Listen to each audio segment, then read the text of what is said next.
ng kumito. Doon ko po na-realize yung water therapy pala effective. Kasi walang makain eh. Okay? So, lumaki po ako ganun. Pero never ko pong sinisi ang magulang ko na pinanganak ako mahirap. Hindi nila kasalanan. Yung Peter Diyos, hindi kasalanan. Pero kung mamatay pa rin ako mahirap, yun ang malaking kasalanan. Kaya po ako, nag-aaral ako, dinaanan ko po yan.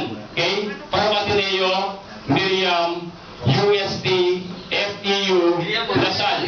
Nadaanan ko po lahat yun bago pumasok sa UE. Kasi yung budget na magulang ko pang UE lang. Alright? So, ibig sabihin, bago po ako nakatapos ng pag-aaral, nasubukan ko pong magbenta ng laman. I'm sorry to tell you that. Okay? Makatapos lang. Tulad po ng Lucino, Longganisa, Tapa. Sa tingin nyo, kapag ako nagbenta na laman, may papatol sa akin. Di ba? Nakakaya naman tsurang ito, binibenta. Buti pa si Mami Joy. Sigurado may asim pa yan. Kasi kaibigan ko yan eh. Yan. Okay. So ngayon po, sa aking pag-aaral bilang isang doktor, natagpuan ko po na ilan sa mga kalalakihan natin ay may tinatawag na Bill Gates Syndrome. Sino po itong Bill Gates Syndrome na to? Ano po ba ang na-invento ni Bill Gates? Isang Microsoft. Tama po ba? Yes! Madalas po yung iba na kilala ko, micro na nga, soft pa. Yung iba tatawa pa, ikaw gano'n. Hindi ikaw ang tinutukoy ko. Ha? Yung katabi mo. Alright.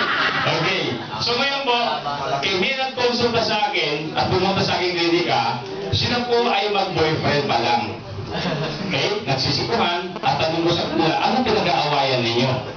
Sabi ng lalaki, Dok, 10 taon na kami mag-boyfriend-girlfriend. Hanggang ngayon, hindi ko ba nakikita ang birth ng boyfriend ko? Sabi ko, pinagpala-request ito, ba dahil may pakita? Sabi na, ito, pinakita. Sabi ng babae, ay, ang puti. Ba, nagalit ka na lagi? Sabi ko, syempre, likas pa pala gamit ko dyan eh. Okay? Tapos yung babae nagtanong ulit. Sabi niya, honey, dinadangin mo ba yan? Sabi ng lagi, bakit? Baka ba? Hindi eh. Sabi niya ba yan, ano? Alam mo. Okay? Nung sila yung mag-asawa na sila, bumalik muli sa akin. Okay? Nung honeymoon time, nagre-reklamo itong lalaki. Sabi niya, Dok, tapos sabi ko, pangalawang linggo namin, hanggang ngayon, wala pa nangyayari sa amin. Ano ba nangyari? Nung nag-honeymoon kami, sabi ko sa kanya, okay, magubad na siya. Ang sagot niya sa akin, takot daw siya. Saan siya natatakot? Kilala mo nga Dok eh. Ang sabi ko sa kanya, sabi ng lalaki, okay, imagine mo na para ka lang naglalaro ng ahas. Sabi ng babae, nagalit. Hindi ako takot sa ahas. Honey, saan ka takot? Doon sa uod. Sabi niya, yan.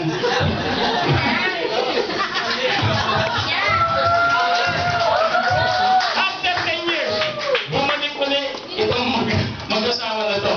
At nagreklamo muli sa akin. Sabi ko, anong nireklamo mo? Sabi ko lalaki, sawang-sawa na ako mag-asama sa asawa ko. Bakit? Sabi niya, biro mo, tigasin ako. Ako, tigasain lahat. Ginagawa ko. Eh, sabi niya, ano plano mo ngayon? Sabi niya, magpapakamatay na lang ako.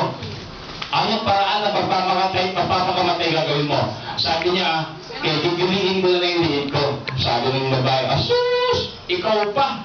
Di nga magpatuloy, di mo magawa eh. Magpakamatay pa? O, kita niyo po yan. Magkatapos po yan. After 20 years nila mag-asawa, umalik mo sa akin.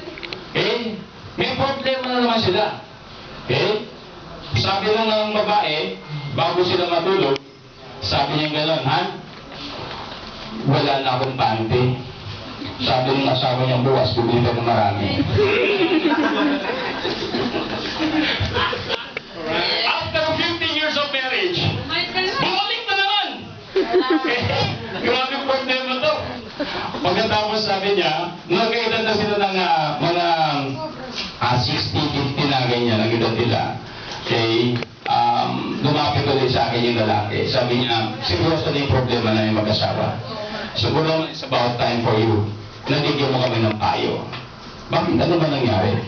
Kasi sa one night, sabi niya, yung asawa ko, at the age of 65, nag-night gown, at sabi niya, Ali, I'm ready. Sabi ko sa kanya, nandiyan yung mga apo mo, magbihis ka. Okay?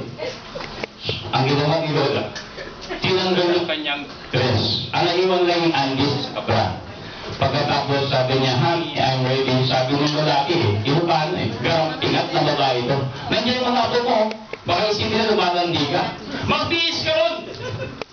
Okay, si Lola, hindi nakatiis kasi nakainom siya ng El Capel Llamado eh. Bumilit ka ako.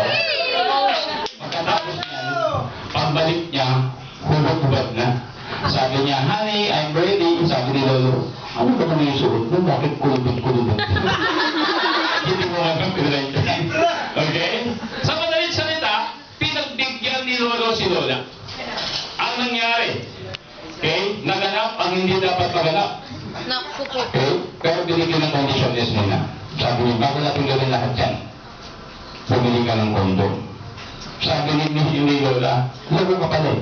Sa edad ko hindi na magbubuntis. Alam ko. Pero hindi mo ba alam na meron ng arthritis ko? Ikaw mabasa, tinapas mo pa.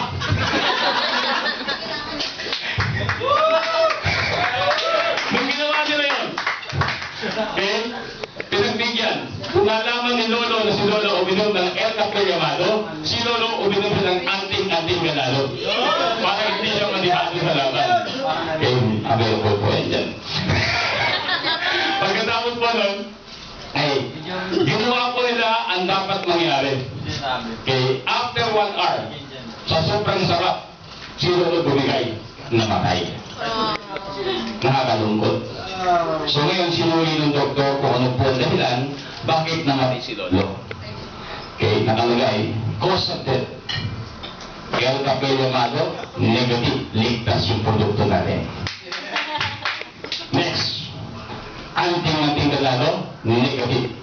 Conclusion, cause of death, expired milk. Tandaan niyo po, pag gawin edad, baga po kayo makikialam doon. Dahil malalason po tayo. Alright, so yan po yung ilan. So gusto ko po ipahagi ngayon na ito. I hope will bring you some kapirasong ngiti na po pwede po makatanggal sa stress ninyo. Pagtitigil po namin sa inyo. Ngayon pa lang po, ginagawa namin ito at sa mga susunod pa. Okay? Marami po kami pwedeng ibigay sa inyo para inyo po masaksiyan kung gaano po kami kaseryoso para patawarin lang kayo, lalo higit sa oras na tayo po ay under stress and tension. Okay. Kamusta po kayo lahat? Are you happy? Do you want more? Are you sure? Okay. Yung more na ibibigay ko po sa inyo sa mga susunod na araw. Dahil ngayon po, pangalawang beses ko palang ginagawa ito. And I have to look forward doon sa mga mentor ko na pwedeng tumagturo sa akin para meron na po akong alternatibong hanap buhay. Tama ba? Kasi mahirap po magiging doktor. Bakit? Pagpasok mo sa clinic, turog ka. Pag-uwi mo, turog ka pa rin. So, ibig sabihin, kulang ka sa pahinga. Tama po ba? Kaya po kadalasan yung mga lalaki nagkakaroon ng problema at namamaga ang kanilang prostate sa tatlong kadahilanan. Una, underuse. Pangalawa, overuse. Pangatlo, no use at all. Yung pang-apat po, alanganin. Bakit? Misuse. Okay? Kaya po, itong gabing ito ay magiging muna sa ensayo para sa inyo dahil mas marami pang mas magagaling na magpipresent para sa atin.